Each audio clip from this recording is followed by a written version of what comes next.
Well, good morning, MiddleTree. It's good to be with you this Sunday morning, and it was great seeing each of you this past Thursday night at the candlelight service. We had a great time in this room, really enjoyed being together, remembering why it was we celebrate this thing called Christmas, the birth of Christ. Hope has come to be with us, to live with us, to reside in us, and so really enjoyed our time together.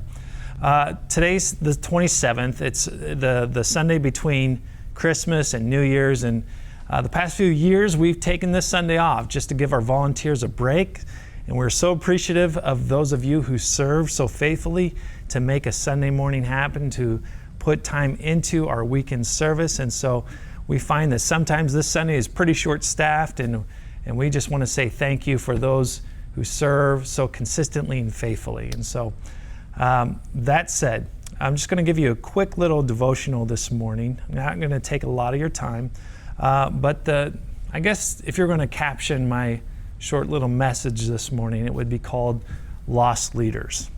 Lost Leaders. If you know anything about the business of Costco, if you shop there ever, you know that they have this great item called the rotisserie chicken. It's wonderful. It's a delight. Well, the cost of that rotisserie chicken is $4.99, and it's been that price for years, even while other shopping and grocers, even while their price on this has gone up incrementally, Costco has kept this at a locked-in price of $4.99. They also have done the same thing with their hot dog and soda meal, which is now $1.50. It's been that same price since 1985. And they call this a loss leader. In other words, they're not making money on these products. In fact, they're taking a loss on them. And the idea is this, that if they can just get people into the store, then they'll get them shopping and purchasing other things, other items where there is a little bit of margin, a little bit of money to be made. And so here's the idea.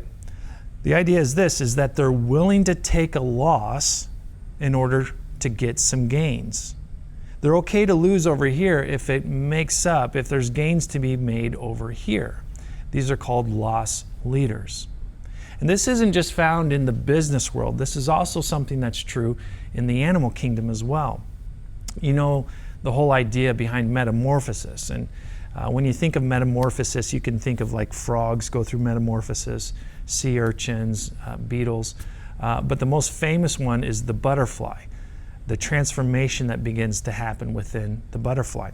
The amazing thing is that until recently, we haven't really known the whole process, or had a full understanding of what happens when a caterpillar disappears into its chrysalis. And the only way to really uncover that is historically we've been able to cut them open and look at it, or to x-ray them, but that always ends up pretty fatal. They die, they don't make it through this process. But in 2014, I believe, National Geographic ran this article on this new process of studying what's happening within the chrysalis they could study it without killing it. And this is this new process called the MicroCT. It's a scan. The research started to show that the insect's makeover is a mix of destruction of old ways of being and thinking, combined with brand new ways of being and thinking. The article notes that certain cells die and body parts atrophy. Meanwhile, other cells in place since birth rapidly expand. The adult emerges completely remodeled, capable of flight, and possessing a completely rewired brain. A complete transformation starts to happen. It makes me wonder this. It makes me, if we're wired in similar ways, that maybe there are some things that God has put in us or given us, maybe even gifts or blessings that He's given us that have gotten us to this point and served us well. But maybe there's a point in time where some things need to go. Meanwhile, at the same time, maybe there's some other things that He's placed in our heart from the beginning that really have never come to life. And they can't come to life until these other things are let go. Similar to the metamorphosis of the butterfly. There's some things that have to die in order for other things to take their place and come to life. There are lost leaders. Makes me think about what Paul wrote to the Romans in chapter 12. He said, "Do not conform any longer to the pattern of this world, but be transformed by the renewing of your mind. Then you will be able to test and approve what God's will is, His good, His pleasing, His perfect will." I guess the idea is this, is that there are probably some things in your life that you've taken on to this point in time that have served you well, that have been good for a season and probably necessary. Maybe you're starting up a new business and you just need to crank for a little bit. Or maybe it's because of COVID and everything happening. Your business would fail if you didn't pour in the hours, or you're in the health industry and it was demanded of you to kind of put in these hours.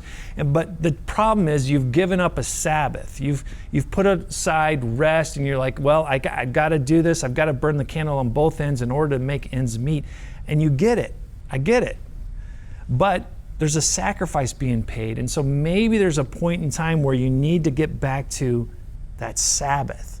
And you're in luck, because that's the next series we're stepping into, is how do we honor the Sabbath? What does the Sabbath look like in my life?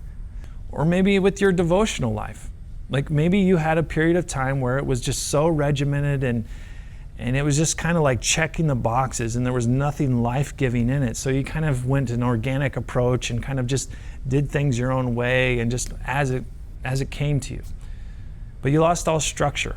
And now you just look at your own devotional life and you see that it's really non-existent. So maybe it's time to put that behind you and start to get to a little bit of a discipline in your own life, and maybe a Bible reading plan, or maybe like a concerted effort, like this time is going to be carved out to spend time with the Lord. In other words, there are probably some things as we evaluate our life that need to go in order for other things to come to life. This is true in spiritual disciplines. I read a number of years ago, it talked about how spiritual disciplines are like spiritually breathing. It's like breathing for the soul. There are disciplines that take in, like you receive, and then there are disciplines that you exhale, that you breathe out. So there are disciplines of denying that look like sacrifice, solitude, chastity, silence, that are just kind of taking away. And then there are disciplines of applying to your life. Practices like prayer, serving others, giving, reading, memorizing. These are disciplines that kind of are adding to our lives. And a healthy, mature follower of Jesus has this element of things being removed and things being applied, denied and applied. And it's the spiritual give and take that happens that produces life. It's this breathing of the soul. And we need this in our life. And so I say all this for a couple things. One, we're starting a new series next week talking about the Sabbath. And what does that even look like in today's environment? How do we honor God's day of rest in today's culture? And then second is we're doing 21 days of prayer and fasting. This is going to begin on January 4th, and it's going to go to the 24th. And we're going to do two kinds of spiritual disciplines, the applying and the denying. So the fasting is going to be 3 different parts. It's kind of a choose your own adventure, if you will, of how to pray and fast. So the fasting part, we're going to offer you 3 different types of fasts. The first type of fast is a media fast. This is denying yourself for 21 days of media, of social media, of entertainment, just withdrawing from all those things. And then that's the first one. The second one is what we call the Daniel fast. This is just denying yourself, limiting your diet to fruits, vegetables, grains, and nuts. And you just do that for 21 days. So that's the second one. The third one is this. It's just an intermittent fast. So that's just selecting a few hours or a select number of hours in the day that you cannot eat. The second type of thing, the second spiritual discipline, is the intake, right? So the idea is you don't want to do sacrifice without obedience, right? If there's going to be the sacrifice, then the obedience is the goal. Is like, how can we add to our life? It's not just a matter of taking away, but what are we putting in its place? And so there are going to be many things that we're going to offer you. We're going to send out prayer points you can sign up for and join with us every day of the week. We'll send out a prayer point to you, and you can text pray to this number that we're going to give you next Sunday. And you can join in with us and pray every day with us. You can join us on a prayer and worship night at the end of the month, January 27th. We're going to put together a Bible reading plan that you can join and just have a structured Bible reading plan that we're all going through together. You can do scripture memorization. There's just a host of things that you can begin to do to your life in order to grow and take steps.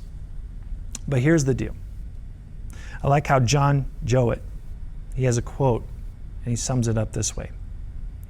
Ministry that sacrifices nothing, ministry that costs nothing, accomplishes nothing.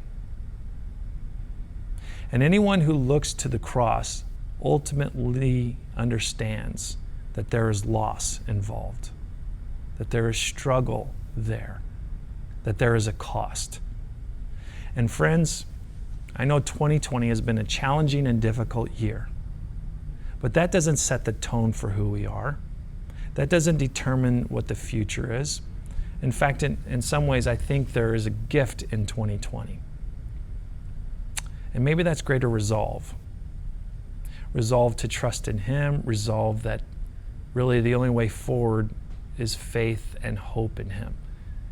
And I don't want to miss His voice, and I don't want you to miss His voice. And the only way to help us, we can't guarantee an encounter with God, but what we can do is create an environment in our own hearts, in our own lives, in our own study, in our own cubicle, in our own bedrooms, wherever it is, we can create an environment where the likelihood of experiencing Him goes up.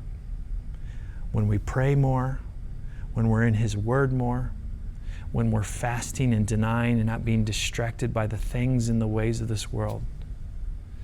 And I think it's important that we're lost leaders, that we understand that there are some areas we must give up, we must lose in order to see gain and growth and development and new life in other areas. And so, friends, let's be lost leaders this year. Thanks for your time this Sunday morning. Look forward to you joining us in our new series starting next week on the Sabbath. Love you, and look forward to a great year this year.